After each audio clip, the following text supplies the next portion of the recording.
আসসালামু আলাইকুম রহমতুল্লাহি বরকাতু। কবিতার শিরোনাম ঈদ উল ফিতর। লেখনীতে শাহ আলম।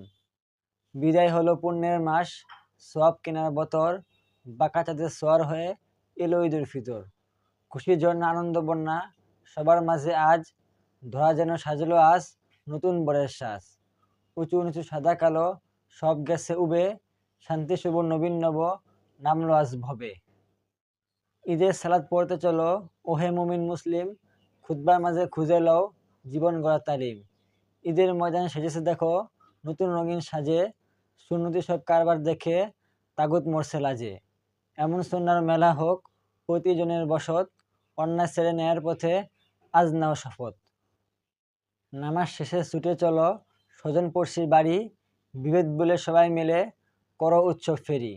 নতুন পোশাক কিনে দাও এতিম শিশুটারে, সদয় হাত মাথায় রেখে বুকে নাও তারে। ঘরে ঘরে বিলাও আজ খুশবু খেজুর আতর, সেবা দাও তাদের আজ যারা জড়ায় কাতর। ঈদ শুধু আনন্দ নয়, দুঃখ ভাগাভাগি। ঈদ মানে দুঃখ বধ, দুঃখীর সহযোগী।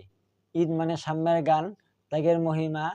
ঈদ মানে মানব প্রেম, ক্ষমার নীলিমা। ঈদের এই খুশির দিনে এসো মুসলিম মুমিন, প্রভু প্রেমের রসুল আদর্শে আবাদ করি জমিন। সবাইকে ঈদ উল ফিতরের শুভেচ্ছা। ঈদ মুবারক।